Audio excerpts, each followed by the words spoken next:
Watch this for 30 minutes and something subtle but irreversible will begin to happen to your mind. Not the kind of intelligence you get from books or classrooms, but a deeper, sharper awareness. The kind that makes people slightly uneasy when you enter a room. The kind that lets you see beneath the surface of conversations, past the masks, into what is really being played out.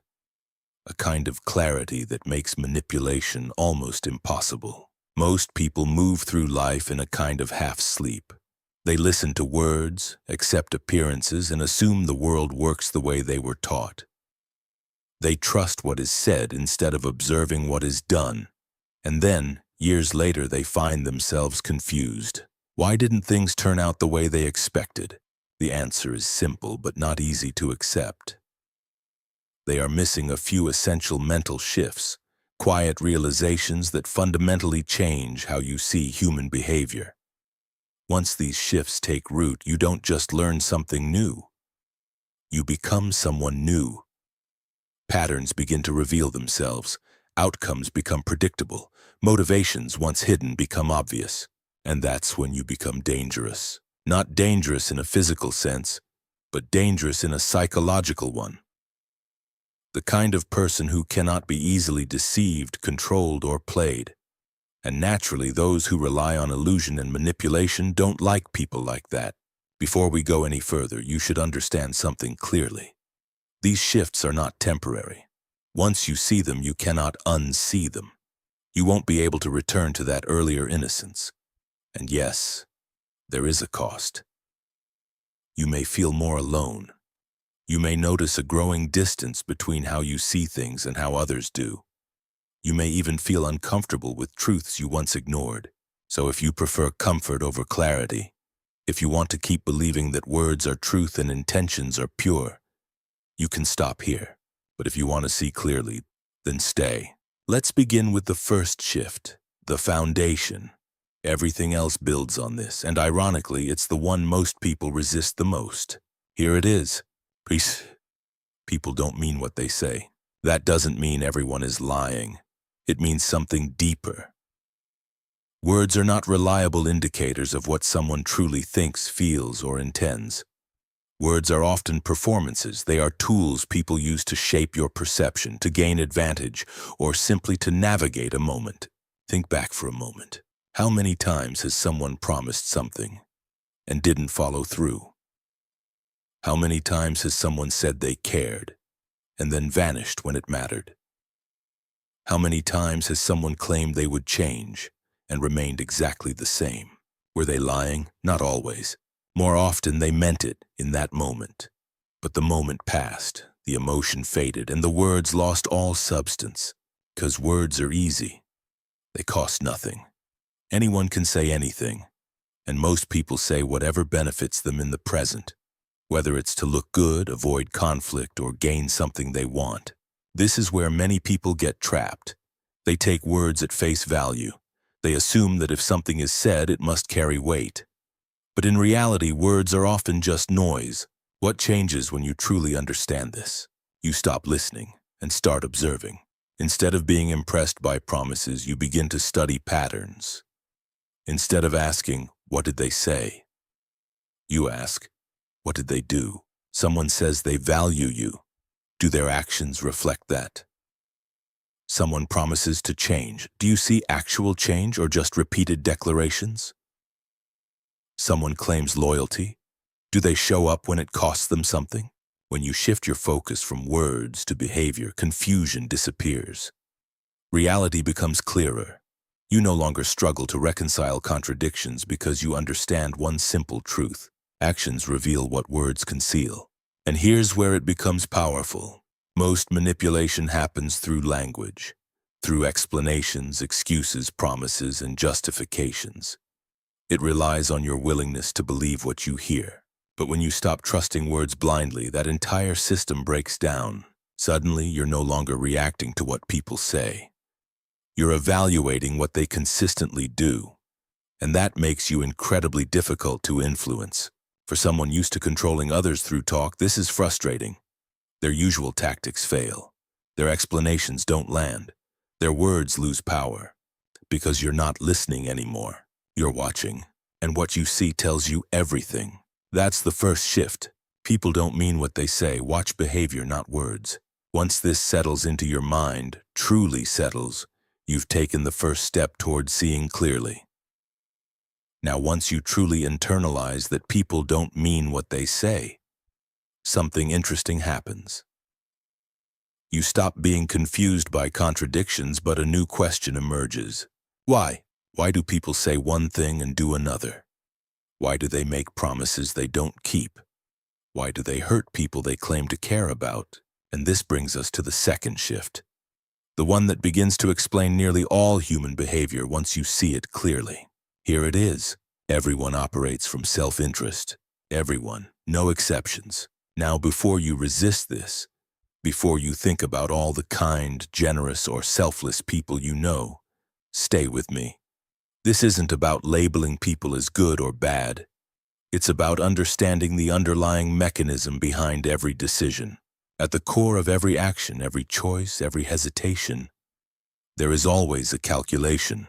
What does this do for me? Sometimes that benefit is obvious, money, status, advantage, but often it's more subtle. A person helps someone else because it makes them feel good. Someone sacrifices because it aligns with their identity. Someone stays loyal because they fear losing connection or reputation. Even in acts that look selfless, there is something being gained. It might be emotional satisfaction, moral alignment, social approval, or long-term positioning, but it's always there. This isn't a flaw in human nature. It is human nature. We are wired for survival. And survival requires prioritizing our own needs, whether consciously or unconsciously. Even when we care about others, we do so in ways that still connect back to ourselves, our values, our beliefs, our sense of who we are. And once you really see this, something clicks. People stop being unpredictable. They become understandable. Because if you can identify someone's self-interest, you can begin to anticipate their behavior with surprising accuracy. Think about someone who disappointed you, someone who let you down, someone who chose themselves over you. At the time, it probably felt personal, maybe even confusing. You thought they cared more than they showed. But now, look at that same situation differently. Ask yourself, what did they gain by choosing you? What did they risk or lose by choosing themselves? When you run that calculation honestly, their decision usually makes perfect sense. They didn't act randomly. They didn't suddenly become a different person. They followed their self-interest. And the pain you felt came from expecting something else, from assuming they would prioritize you when there was no real reason for them to do so. This realization can feel heavy. It can even feel cold. But it's not about losing faith in people. It's about seeing them clearly. Because once you accept that everyone operates this way, you stop being surprised. You stop taking things personally that were never about you in the first place. You also begin to make better decisions. You stop placing trust where there is no incentive for loyalty. You stop expecting sacrifice from people who gain nothing from giving it. You stop building relationships based on hope and start building them on alignment. And here's something even more important. When you understand self-interest, you also begin to understand yourself. You stop feeling guilty for having boundaries. You stop apologizing for prioritizing your own needs. You stop overextending yourself for people who wouldn't do the same. Because you realize something essential. Self-interest is not selfishness. It's structure. It's survival. It's the foundation of every system, personal, social, and even moral. The difference between people who struggle and people who thrive is not that one group is more good than the other. It's that one group understands this reality and works with it. They don't sit around hoping others will act against their own interest. They don't expect loyalty without alignment. They don't assume fairness in emotional investment. They think strategically. And that doesn't make them cold. It makes them aware. So that's the second shift. Everyone operates from self-interest. Once you truly accept this, people stop being confusing. Their actions start to follow a pattern, and you begin to navigate relationships with clarity instead of assumption. But even this understanding can mislead you if you're not careful. Because you might start thinking, All right, if everyone is driven by self-interest, then I'll just work harder, be better, and earn what I deserve. And that brings us to the third shift, the one that challenges something most people were taught from childhood and still want to believe. Here it is. Fairness is a comforting illusion. The world is not structured around fairness. It never has been, and it likely never will be. This is where many people lose years, sometimes decades of their lives, waiting, hoping, believing that effort will eventually be rewarded simply because it should be. But look around carefully. How many times have you seen someone less capable move ahead of someone more capable? How often have connections outweighed competence? How often has timing mattered more than talent? At first, we call these things exceptions. We say that's unfair. But over time, a pattern emerges. It's not the exception. It's the system. The world doesn't reward effort in isolation. It rewards leverage. It rewards positioning. It rewards visibility, relationships, and timing. And sometimes it rewards those who are bold enough to take opportunities others hesitate to claim. This doesn't mean effort is useless. It means effort alone is not enough. And the sooner you accept that, the sooner you stop wasting energy being frustrated by a system that was never designed to be fair in the first place. Think about how much emotional weight people carry because of this belief. Resentment, bitterness, endless comparison. All of it comes from expecting a structure that doesn't exist. But once you release that expectation, something changes. You stop asking, is this fair? And you start asking, how does this actually work? That shift alone can change your trajectory. You begin to focus on what creates results, not what feels right in theory. You stop relying on recognition and start creating visibility. You stop waiting for validation and start positioning yourself where opportunities can find you. You move from expectation to strategy. And here's the deeper layer, something that resonates strongly with those who have spent time reflecting on the human psyche. Much like Carl Jung often suggested, the discomfort you feel when confronting unfairness is not just about the world. It's about your internal image of how the world should be. It's about the tension between reality and the ideals you were given. And growth, real psychological growth, often begins exactly there, not by denying reality, but by integrating it. So that's the third shift. Fairness is not the rule. It's the story we tell ourselves to make the world feel orderly. But once you stop relying on that story, you gain something far more valuable than comfort.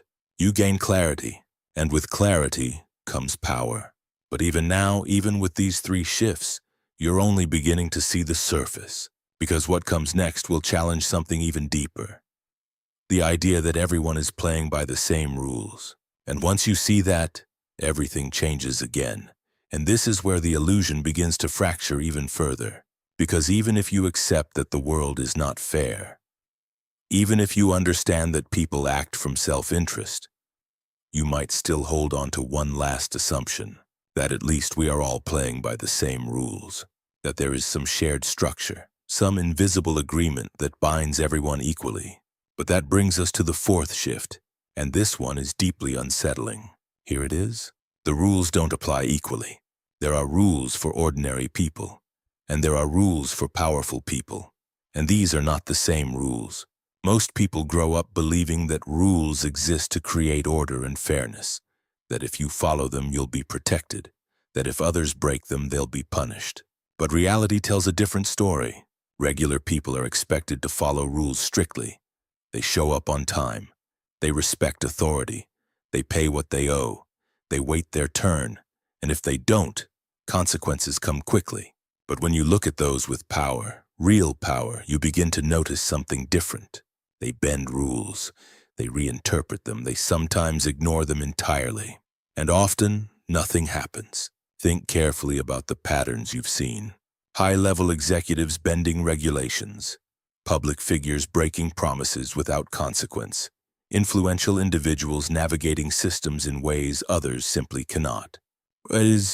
What happens to them? Sometimes there's a small penalty, a fine, a brief moment of public attention, but rarely does it match the scale of the action. Why? Because rules are not just about order. They are also about control, and control is not applied evenly. The system tends to enforce rules most strictly on those with the least leverage, those without resources, without connections, without influence. But as leverage increases, flexibility increases. And this isn't about conspiracy, it's about structure.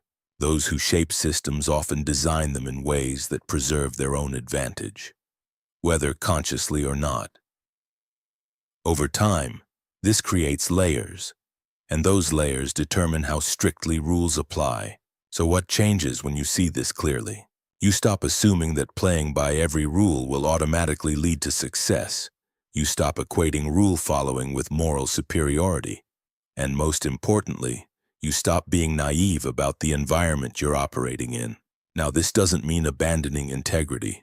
It doesn't mean becoming reckless or unethical. It means becoming aware of which rules carry real consequences and which ones are selectively enforced, aware of when structure protects you and when it limits you, aware of the difference between discipline and blind compliance.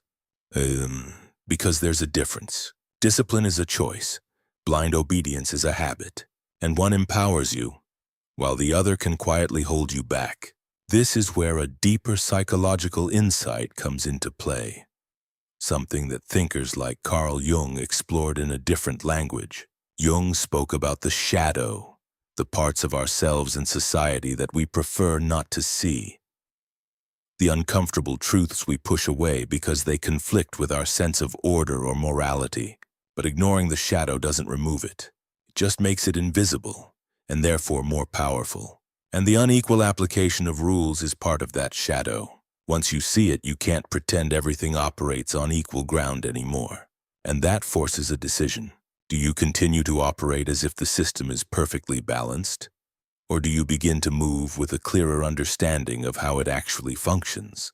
Most people avoid this question, because answering it requires letting go of a comforting belief that fairness and rules are the same thing. But they're not. Rules can exist without fairness, and fairness can exist without rules. Understanding that distinction is part of becoming aware. So that's the fourth shift. The rules don't apply equally. And once you accept that, you stop limiting yourself by assumptions that others are not following. But even this realization, this awareness of unequal rules is not enough to protect you fully. Because you might still believe something else, something deeply human. You might believe that at least the people close to you, Carl, are on your side. That friendship implies loyalty, that familiarity implies safety. And this is where the fifth shift begins. The one that quietly reshapes how you see relationships. Here it is. Not everyone who is close to you is aligned with you. This doesn't mean everyone is an enemy. But it does mean that proximity is not proof of loyalty. In fact, most betrayal doesn't come from strangers. It comes from those who had access. Think about it. You can't be betrayed by someone who is openly against you. You can only be betrayed by someone you trusted. And that's what makes it difficult to see. Because people don't usually approach you as enemies. They approach you as friends, colleagues, allies. They share space with you. They learn about you. They observe your habits, your strengths, and your weaknesses. And sometimes, without even realizing it at first, they begin to compete. Quietly, subtly, internally. Maybe it starts as comparison. Maybe it grows into insecurity. Maybe it turns into opportunity. And when the moment comes when interests no longer align, behavior shifts. Not always dramatically, sometimes almost invisibly. Support becomes silence, encouragement becomes indifference, closeness becomes distance. And in some cases, then it becomes something sharper. Undermining, withholding, positioning. Not always out of malice, sometimes simply out of self-interest. And this is the part that's hardest to accept. Because we want to believe that relationships are built purely on trust and goodwill, that closeness guarantees safety. But reality is more complex. People can care about you and still compete with you. People can support you until it costs them something. People can be genuine in one moment and self-serving in another. Human nature is not fixed. It shifts with context. So what changes when you understand this? You don't become paranoid. You become observant. You stop assuming that friendliness equals loyalty. You stop sharing everything with everyone. You start paying attention to consistency over time. Does this person support you when it's easy or when it's inconvenient?